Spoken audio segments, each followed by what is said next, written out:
बिस्मिल्लाहिर्रहमानिर्रहीम, अस्सलाम वालेकुम। पाकिस्तान और दुनिया भर में देखने और सुनने वालों को अब्दुल कादिर का सलाम।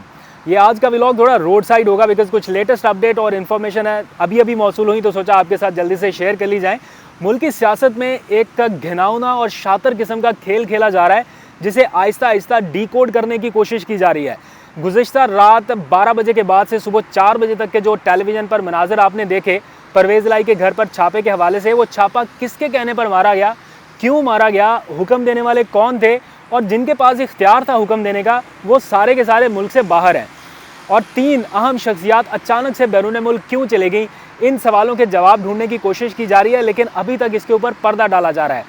नज़रें थी इमरान खान की तरफ कि क्या इस एक्टिविटी के बाद या इस छापे के बाद या इस हमले के बाद हुकूमत और PTI के दरमियान मुज़ाकरात नाकाम हो जाएंगे, हुकूमत को एक जवाब मिल जाएगा कि जनाब इस छापे की वजह से PTI बैक ऑफ कर गई या बैकआउट कर गई, इसलिए अब हम मुज़ाकराती अमल आगे नहीं बढ़ा सकते और सुप्रीम कोर्ट को एक जवाब बताने के लिए PMLN या हुक्मरान जमात के पास मौजूद हो।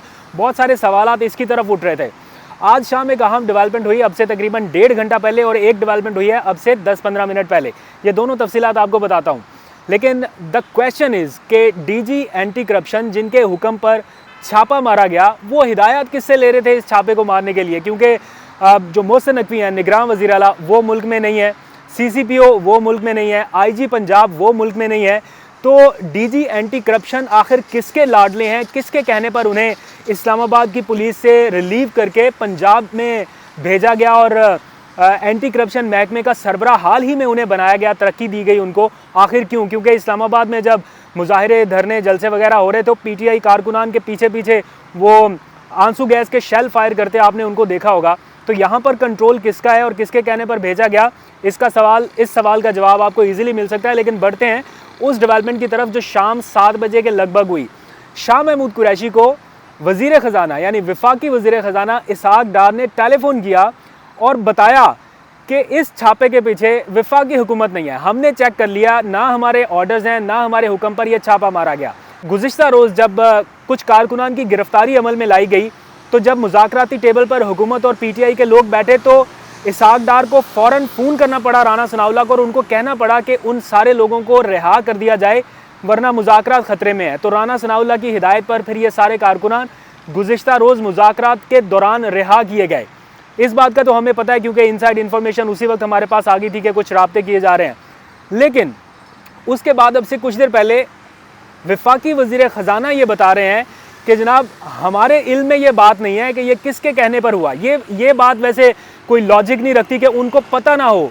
फेडरल गवर्नमेंट है, उनके नीचे एजेंसीज हैं जो 1 मिनट में पता चला सकते हैं कि ये हुक्म कहाँ से आया, सुहेल ज़फ़र जट्टा किससे राब्ते में था, किससे हिदायत ले रहा था। इत्तलात ऐसी हैं जो मीडिया के ऊपर रिपोर्ट हो रही हैं कि सुहेल ज़फ़र जट्टा इस सारे वाक़े के दौरान, छापे के दौरान राना सनाउल्लाह और अता तारड़ के साथ राब्ते में थे। ये टेलीविज़न चैनल्स रिपोर्ट कर रहे हैं, मेरे पास क्रेडिबल इन्फॉर्मेशन नहीं है इसलिए मैं आपको नहीं बता सकता, लेकिन ये रिपोर्ट हो रहा है। इसहाक डार की जानिब से जवाब में कहा गया कि इस बारे में पार्टी क़यादत से रब्ता करने के बाद दोबारा आपको बताया जाएगा और आप मुज़ाकरात का सिलसिला ख़त्म ना करें। ये दरख्वास्त की गई है कि मुज़ाकरात का सिलसिला ख़त्म ना किया जाए, उसको वहीं से कंटिन्यू करें मंगल के रोज़ जहाँ पर यह ख़त्म हुआ था। इसका मतलब ये है कि कुछ अनासर ऐसे हैं जो चाहते हैं कि मुज़ाकरात हों और कुछ अनासर ऐसे हैं जो चाहते हैं कि मुज़ाकरात ना हो, उसके लिए कोई जवाब पैदा किया जाए, उसके लिए कोई रीज़न पैदा की जाए और उसके लिए कोई ऐसा प्लान किस्म का एक वाक़या क्रिएट किया जाए, एक ड्रामा क्रिएट किया जाए जिसके वजह से PTI बैक ऑफ कर जाए। ऐसे अनासर कौन है उसकी निशानदेही करना कोई ज़्यादा मुश्किल काम नहीं है। दूसरी डेवलपमेंट अब से कुछ देर पहले हुई है और ये डेवलपमेंट इमरान खान की मुशावरत से हुई है। इमरान खान ने अपने करीबी रहनुमाओं से मुशावरत के बाद ये फैसला किया है कि वो हुकूमत के साथ होने वाले मुज़ाकरात से किसी सूरत बैक ऑफ नहीं करेंगे और फवाद चौधरी ने अब से कुछ देर पहले अपनी ट्वीट में इसकी तस्दीक करते हुए बताया है कि मुज़ाकरात को सबोताज करने की कोशिशों को कामयाब नहीं होने दिया जाएगा और PTI ने फैसला किया है कि वो हुकूमत के साथ मुज़ाकराती अमल इसी तरह से जारी रखेगी और मंगल के रोज़ ये हतमी सेशन होने का इम्कान है। इमरान खान ने यह ज़रूर कहा है कि अब जो भी बातचीत करनी है वो हतमी मरहले की जानिब ले जाएं, ज़्यादा तूल इसको नहीं देना और मंगल के रोज़ इस बात में से कोई ना कोई नतीजा ज़रूर निकालना है। अब मंगल के रोज़ होने वाला जो सेशन है वो हतमी हो सकता है। मंडे के रोज़ चूँकि 1 मई मज़दूरों के आलमी दिन की छुट्टी है इसलिए उस दिन ये मुज़ाकराती सेशन नहीं होगा, तो मंगल का रोज़ हतमी और नतीजा खेज़ हो सकता है। अब मंगल के रोज दो मेजर डेवलपमेंट्स होनी है। नंबर 1 हुकूमत और पीटीआई मुज़ाकरात, number 2 supreme court practice and procedure bill जिसके ऊपर अदालत ने अमल दरामद रोक दिया था, वो केस दोबारा अब टेकअप हो रहा है मंगल के रोज समाअत के लिए। और सुप्रीम कोर्ट ये जरूर पूछेगी कि जब इस बिल के ऊपर अमल दरामद रोक दिया था, हुक्म इम्तना जारी कर दिया गया था, तो फिर इसका गजट नोटिफिकेशन किसने और क्यों निकाला? कौन था जिसने कहा कि सुप्रीम कोर्ट के हुक्म के बावजूद इसका गजट नोटिफिकेशन जारी किया जाए? तो ये कन्फ्रंट्रेशन करवाने वाले कौन थे? अभी तक पंजाब इलेक्शन केस के मामले पर तो सुप्रीम कोर्ट कोई सख्त हुक्म जारी नहीं कर सकी, लेकिन ऐन मुमकिन है कि सुप्रीम कोर्ट का 8 रुकनी बेंच गजट नोटिफिकेशन जारी करने वालों के खिलाफ कोई सख्त एक्शन अनाउंस करे। हुकूमत की जानिब से सुप्रीम कोर्ट के अहकामात की खिलाफ वर्जियों का मामला सिर्फ पाकिस्तान में नहीं उठाया जा रहा, बल्कि शर्म की बात यह है कि अमरीका जैसे ममालिक में भी पाकिस्तान के अदालती निज़ाम को डिस्कस किया जा रहा है। और वहाँ में कांग्रेस मैन जो हैं वो ये जिक्र कर रहे हैं कि पाकिस्तान में जो मौजूदा हुकूमत है वो सुप्रीम कोर्ट के अहकामात को नहीं मान रही। आज वहाँ के कांग्रेसमैन ब्रैड शर्मन का एक बयान सामने आया और उन्होंने अपनी तकरीर में ये कहा कि इमरान खान के साथ डीलिंग बहुत मुश्किल काम है, शहबाज शरीफ के साथ डीलिंग कदरे आसान काम है, लेकिन इसके बावजूद हुकूमत को सुप्रीम कोर्ट के अहकामात पर अमल दरामद हर हाल में करना चाहिए। यही रूल ऑफ लॉ है। और अगर सुप्रीम कोर्ट ने हुक्म दिया कि पंजाब में और खैबर पख्तूनख्वा में इंतखाबात कराए जाएं, तो मौजूदा हुकूमत को उसके ऊपर अमल दरामद करना होगा। That's the rule of law.